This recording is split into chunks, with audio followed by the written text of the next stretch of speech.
This afternoon's top stories. Policeman and soldier charged for rape. St. Lucia Jazz Festival cancelled, and U.S. Federal Reserve hikes interest rates. Good afternoon. Welcome to the ZIZ Midday Newscast. Today is Thursday, the 15th of December, 2016. I am Shaira Flanders. Nationally, a police constable and an active duty soldier in the St. Kitts Nevis Defense Force have been charged for rape stemming from an incident that occurred on November 3rd in Nevis. The Special Victims Unit investigated the incident after it was reported, and the officers were charged on Tuesday. According to a police statement, both were offered bail of $30,000 each with 2 sureties. They must also report to the police station every Friday between 6 a.m. and 6 p.m., surrender all travel documents, have no contact with the victim in person or through anyone else, and not come within 100 feet of the victim. Commenting on the incident, Commissioner Ian Quealy said, "No one is above the law, and I have previously stated we will not condone wrongdoing," end of quote. Everyone is responsible for their actions and will be held accountable, he added. St. Kitts and Nevis is one step closer to establishing its own closed-circuit television CCTV system as the signing of sales agreement for supply of CCTV equipment with Vivotech took place on Wednesday at government headquarters. The project is one entered into by the government of St. Kitts and Nevis and the Republic of China Taiwan to help curb the crime situation in the Federation. Prime Minister Dr. the Honorable Timothy Harris hailed the signing as one step closer to the realization of the CCTV program here. We are happy that the resources have passed, the necessary legalities have been complied with to ensure that we have a framework in which the actions that are to follow would take place. We look forward to this being implemented speedily without delay, because the country really, in a real sense, cannot wait to experience the benefits from this, both its deterrent impact and the investigative impact. And to remind everyone that the critical word moving forward is that we must make haste, that the urgency of this project and this intervention cannot be denied. Resident Taiwanese Ambassador His Excellency George Jiawei Chu said he was happy to witness the signing and noted that his government remains committed to seeing this project through, as crime fighting is critically important.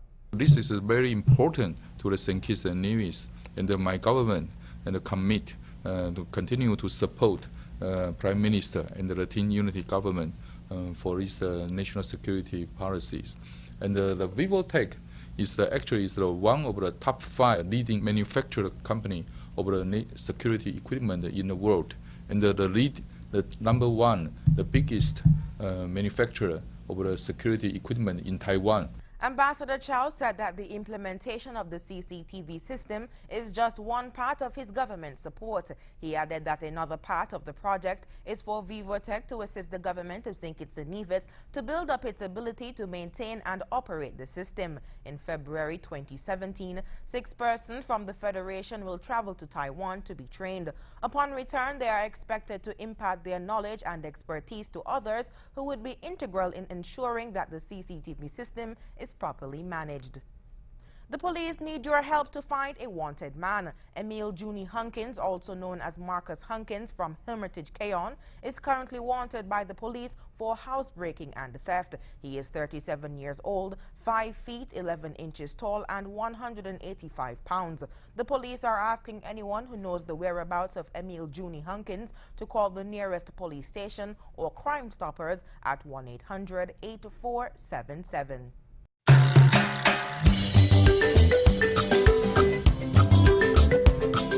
I'm Tony Nias. Here is your invitation to join ZIZ Radio for the new Prime Talk every Thursday night from 8 until 10. Join us as we bring the national issues into focus. So, caller, although you have a point, the new Prime Talk is news, views, analysis, and your voice. Call us on 465-2555. Be a part of the new Prime Talk. The conversation begins right here on ZIZ Radio every Thursday night from 8 until 10. The new Prime Talk. Don't you miss it.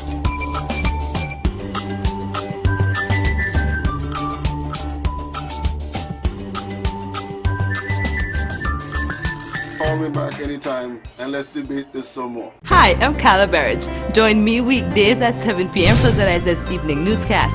We'll let you know what's happening in your community.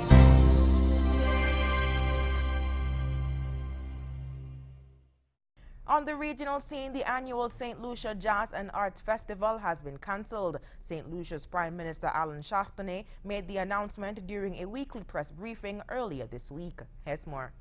The curtains came down on the 25th annual edition of the long-running St. Lucia Jazz and Arts Festival for the last time in 2016. Prime Minister Alan Chastanet, who was involved in the conception of the inaugural Jazz and Arts Festival back in 1991, revealed during a December 12th press briefing, a decision has been taken to cancel the iconic event. By Prime Minister Chastanet's account, the millions of dollars of allocated state funds to the Jazz and Arts Festival made, quote, no sense. Jazz Arts Festival is finished. Okay, so what is the plan for maintaining tourist arrival around this time of the that time of year? What we've decided to do is to create a summer festival. So to spend $14 million on one event over 2 weeks makes absolutely no sense. It's impossible for the destination to have gotten a return. What made it worse is the fact that since BET dropped out, we've not had any replacement in televising. I don't mind spending $14 million if in fact we're actually going to be producing a world-class TV show in which millions of people would be able to see the event. The Prime Minister proposes to launch a so-called summer festival to run from May to November. Jazz Week, which will be in May, and the group, the committee are working on different genres of music, but we're now going to expand St. Lucia Carnival. So there will be a huge infusion of money into the carnival, which will be looked to be made into 3 weeks of activities. We are then going to infuse new money into the Creole month, and in terms of broadening that in terms of food, in terms of arts, and in terms of music. And then we're looking to bring back the Food and Rum Festival. And I'm going to leave it to the group to come up with what the other events are going to be. But basically, we're going to be having smaller events, but of higher quality. And we believe that this is going to go a long ways in helping strengthen our summer product.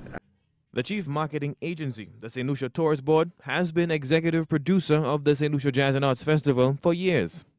Minister in the Office of the Prime Minister with responsibility for tourism, Dominic Fede, recently ordered an audit into the operations of the St. Lucia Tourist Board that allegedly revealed various managerial deficiencies.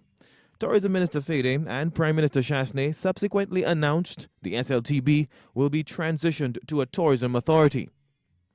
The St. Lucia Jazz and Arts Festival typically ran from April 30th to May 10th and featured numerous official and fringe events across the island. The St. Lucia Jazz and Arts Festival attracted regional and international tourists, including locals. Rihani Isidore, HTS News Force. In Trinidad, 6 people are left homeless after a fire completely gutted their apartment building on Wednesday. CNews' Peter Christopher has the details on that story. Temple Street, Mount Lambert, shortly before noon on Wednesday. This 2-story apartment building on 9th Street with wooden floors was severely damaged by the flames, displacing at least 6 people. CNews understands that around 11:30 a.m. on Wednesday, fire broke out on the upstairs apartment of the building. Tej Topping, who lived in the downstairs apartment, spoke with CNews off camera about the disaster. From one understand the fire start upstairs, but the flooring is wood, so me I know it's living downstairs and work. They call me and tell me the house on fire. I didn't know it was this bad, but lost everything in it. Fire tenders from the Sawa fire station responded, and they were joined by trucks from the Rising Road headquarters and Tunapuna stations. But despite their best efforts from the officers to contain the fire, the building structure could not be saved, nor could Topping's belongings. Don't know how to feel right now, to be honest. Lost everything in a fire here. Had to start over from scratch. I want to say everything, I mean everything. I have nothing inside it to salvage right now. Still don't know the fire start, but hopefully I could build back from this way. Well, me, my mother and my cousin, at the moment, Guess the next step is we're putting them tonight. Now see, this is our season. The fire also threatened neighboring buildings, but firemen worked quickly to stop the spread of the flames. MP for the area, Terence Dialsing, visited the building on Wednesday afternoon. The cause of the fire and the estimated cost of damages are still to be determined. Peter Christopher, C News.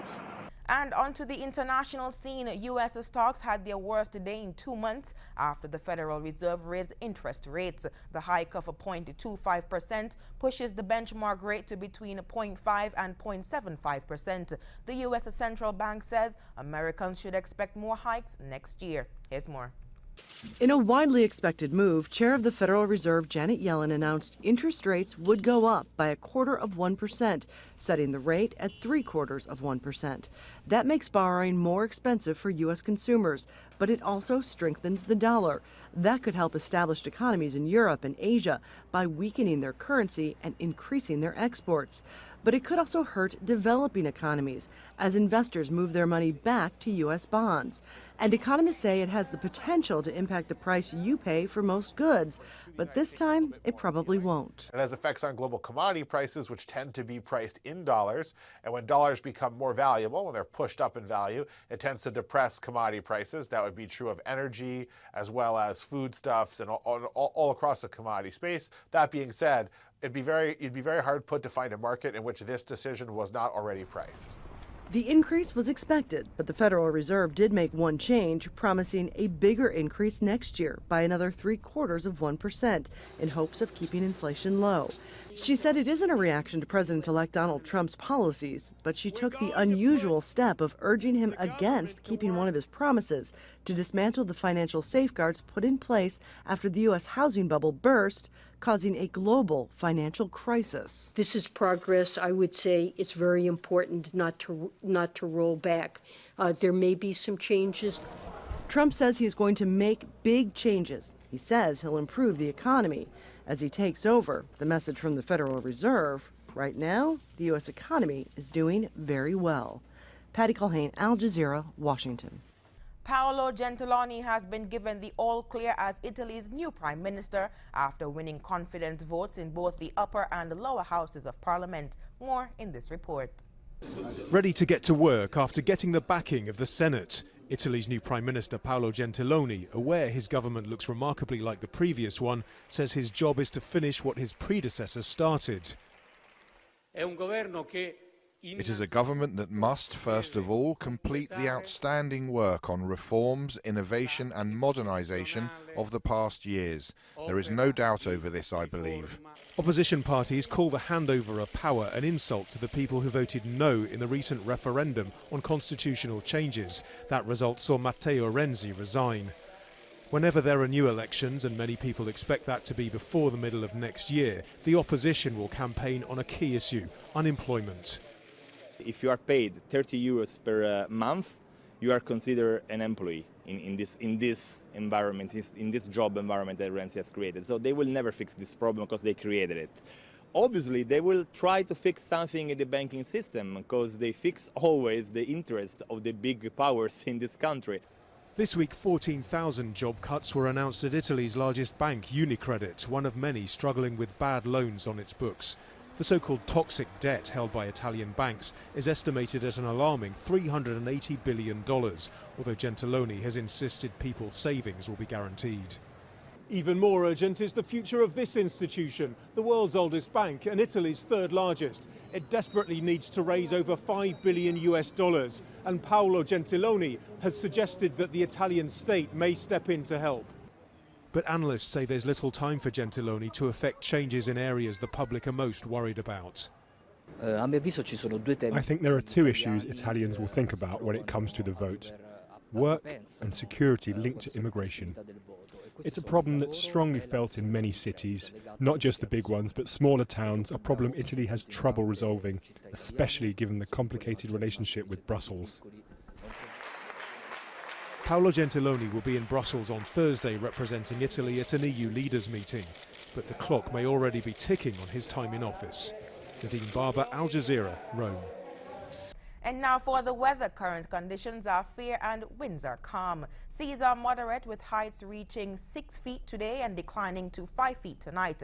Cautions are in effect for small craft operators and sea bathers for today. Weather forecast for St. Kitts and Nevis will be partly sunny with a 60% or high chance of showers. Tonight will be partly cloudy with a 20% or slight chance of showers. And that brings us to the end of the ZIZ Midday Newscast. Join us this evening for these stories and more in detail. Thank you so much for tuning in. I am Shaira Flanders. Have a good one.